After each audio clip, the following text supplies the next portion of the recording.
जाओगे। उठो, जागो, रुको मत जब तक कि लक्ष्य प्राप्त न हो, जब तक तुम्हारा टारगेट नहीं पूरा, जब तक तुम्हारा ऑब्जेक्ट नहीं पूरा हो तब तक रुकोगे नहीं। आगे बढ़ो, आगे बढ़ो, आगे बढ़ो। ये तो करना, क्या करना है? कोशिश करना है। कोशिश करने वालों की कभी हार होती है नहीं। क्या करेंगे हम? Drive drive drive drive drive good drive drive. Okay, चलो क्लैपिंग कर दो बच्चों के साथ।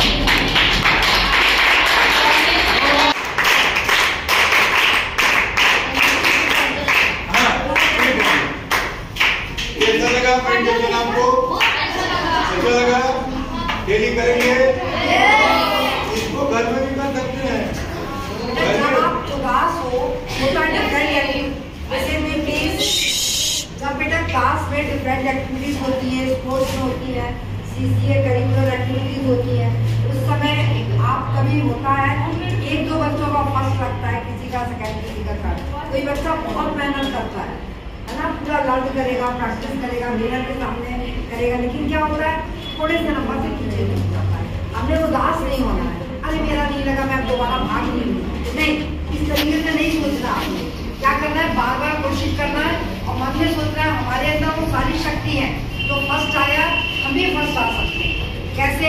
अपने मन को एकाग्र करके और बार बार कोशिश करके हिम्मत नहीं आनी है। इस किताब का उद्देश्य जो आपको दी गई है, छोटी सी किताब है, मुश्किल से 10 मिनट पढ़ने का हो जाता है, और पढ़ना ही नहीं है, पढ़ने के बाद जब आपको लगे मैं उदास हूँ, निराश हो रहा हूँ, डिप्रेस हो रहा हूँ, तब आपने किताब खोलनी है और इसको पढ़नी है।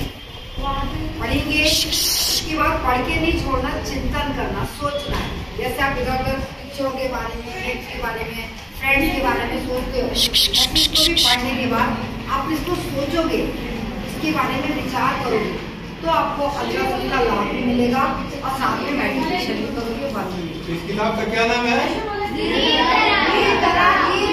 और इसका हिंदी ट्रांसलेट करने पर हारिए ना हिम्मत।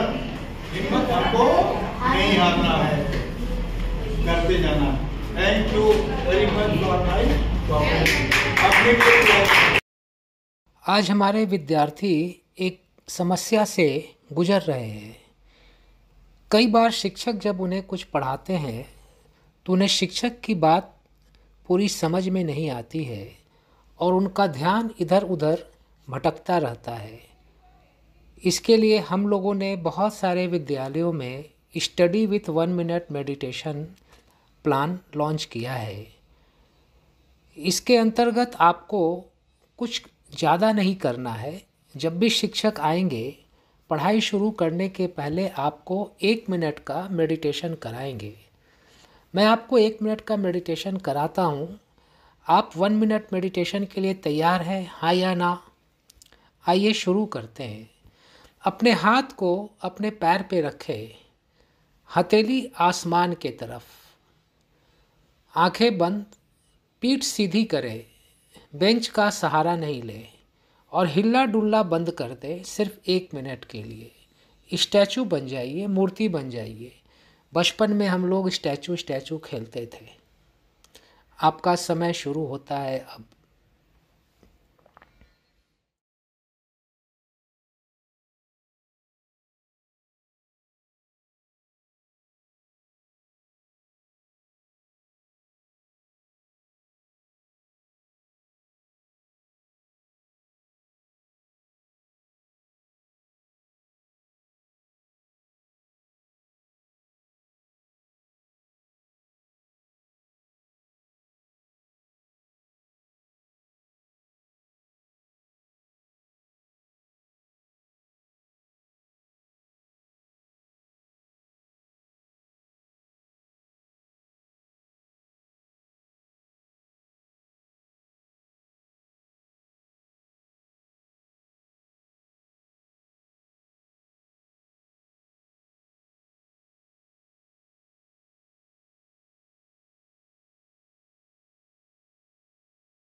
अब दोनों हाथों को आपस में घर्षण करें, रब करें, शक्ति पैदा करें और अपने हथेली को चेहरे पर रखें और अपनी आँखों को हथेली के अंदर खोलें और बंद करें, फिर खोलें और अपनी हथेली को धीरे से अपने पैर पे रख लें। आपका मन कुछ शांत हुआ? यस और नो? अब इस शांत मन से आप जब भी शिक्षक की बात सुनेंगे, शिक्षक की बात आपको ज़्यादा समझ में आएगी और आपके मेमोरी में स्टोर हो जाएगी। और आप जब एग्ज़ाम में प्रश्नों का उत्तर देने बैठेंगे तो आपकी मेमोरी आपको आंसर सप्लाई करेगी। जब भी शिक्षक आएंगे हर पीरियड में, पढ़ाई शुरू करने के पहले आप सिर्फ 1 मिनट मेडिटेशन करें ताकि आपका मन शांत हो जाए और पहले वाले पीरियड में आपने जो पढ़ाई की है वो आपके दिमाग में एब्जॉर्ब हो सके, स्टोर हो सके। आप करने के लिए तैयार हैं? कर पाएंगे? यस और नो? Thank you. मिळत असेल तर याबाबत दुःख करत बसू नका, कारण काळ अनंत आहे. वारंवार प्रयत्न करावा, सतत प्रगतीच्या दिशेने पाऊल टाका, सतत कर्तव्य करीत राहा. आज नाही तर उद्या तुम्ही नक्कीच यशस्वी व्हाल. जागी व्हा, थांबू नका जोपर्यंत ध्येय प्राप्त होत नाही. जीवनात चढउतार हे एकच असतात. नेहमी हसत राहा आणि असा चेहरा काय कामाचा जो हसत नाही. अहंकारापासून तितकेच सावध राहा जितके एखाद्या विचारलेल्या कुत्र्यापासून असतात. प्रत्येक क्षणाचा व संधीचा उपयोग करून घ्या. प्रगतीचा मार्ग फार मोठा आहे आणि काळ वेगाने पुढे जात आहे. म्हणून आपल्याला संपूर्ण आत्मबळाने कामाला लागा. केवळ तुम्ही ध्येय गाठू शकाल. कोणत्याही गोष्टीसाठी स्वतःला दुःख उपस्थित करून घेऊ नका. मनुष्यावर नव्हे तर देवावर विश्वास ठेवा. तो तुम्हाला योग्य मार्ग दाखवेल आणि सन्मार्ग सुचवेल. स्वतःच्या मनाला नेहमी कामात गुंतवून ठेवा. त्याला रिकामे राहू देऊ नका. जीवन गंभीर्याने जगा. तुमच्या समोर आत्मोन्नतीचे महान कार्य आहे आणि वेळ फारच थोडा आहे. बेसावधपणे जर तुम्ही नको त्या गोष्टीत गुंतून राहिलात तर तुम्हाला दुःखी व्हावे लागेल आणि अधिकच वाईट स्थितीत जाऊ पोचतात. धैर्य व आशा बाळगल्यास जीवनातील सर्व प्रसंगांशी सामना करण्याची योग्यता तुमच्यात लवकरच येईल. तुम्ही स्वतःच्या बळावर उभे राहा. आवश्यक वाटत असेल तर संपूर्ण जगाला आव्हान द्या. त्यामुळे तुमचे काहीच नुकसान होणार नाही. की हे सदैव एकाकी वाटचाल करीत आहेत आणि या एकाकी प्रयत्नामुळे ते फार दूरपर्यंत पोहोचले आहेत. एकाकीपणे चालून त्यांनी स्वतःच्या बळावर जगातील महान कार्य संपन्न केली आहेत. याकरिता त्यांना केवळ स्वतःच्या अंतरात्म्याची प्रेरणा प्राप्त झाली. आपल्या आंतरिक सुखाने ते नेहमीच प्रफुल्लित झाले आहे. दुसऱ्यांनी जीवन आमचे दुःख दूर करावे अशी आशा कधीच बाळगली नाही. स्वतःच्या मुक्ततेत त्यांनी आपला आश्रय शोधला आहे. एकटेपणा हेच जीवनातील परमसत्य होय. परंतु एकटेपणापासून घाबरणे, राग करणे, कर्तव्य पथावरून विचलित होणे हे महापाप होय. एकटेपणा हे आपल्या स्वतःच्या अंतर्गत असलेल्या महान शक्तींना विकसित करणारे एक साधन आहे. स्वतःवर अवलंबून राहिल्याने तुम्ही आपल्या श्रेष्ठ शक्तींना प्रकाशात आणू शकता. त्यासाठी आपण असे मानले की आपल्या एखाद्या नातेवाईकाने तुम्हाला त्रास दिला आहे, दिला व तुमचे अंतःकरण दुखावले तर काय तुम्ही या गोष्टीचा उहापोह करीत राहणार. त्या कष्टप्रद अप्रिय प्रसंगांना विसरून जा आणि स्वतःच्या मनाला शुभकर्मामध्ये केंद्रित करा. चिंतेपासून मुक्त होण्याचा सर्वोत्तम उपाय लोकांना विसरणे हाच आहे. आमचे कुणी एकच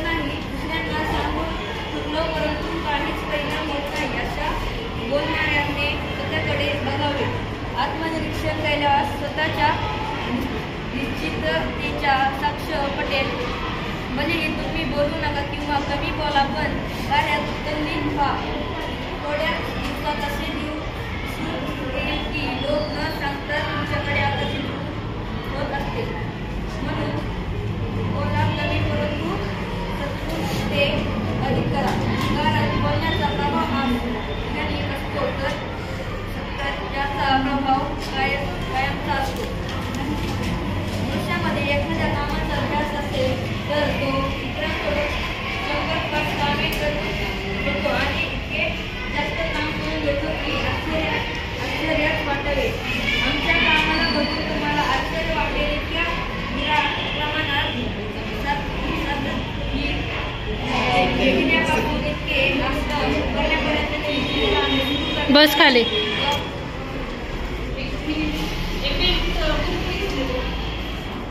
काय करावे, परिस्थिती आम्हाला अनुकूल नाही, आम्हाला कोणी मदत करीत नाही, काही विशेष करण्याची संधी आम्हाला प्राप्त होत नाही. अशा प्रकारच्या तत्कारी करीत राहणे व्यर्थ आहे. आपल्या दोषांचे खापर इतरांपेक्षा माती फोडण्याचा असा. तक्रारीमुळे मनाला खोटे समाधान लाभू शकते. स्वतःच्या वर्तमान परिस्थिती करता लोक कधी नशिबाला दोष देतात, तर कधी देवतांसमोर नाक घासतात. या सर्वांचेच कारण म्हणजे आमचे स्वतःवरचे विश्वास नसणे. दुसऱ्यांना सुखी बघून आम्ही परमेश्वरांना न्यायावरचा शंका घेऊ लागतो. परंतु या सुखी लोकांना किती परिश्रमपूर्वक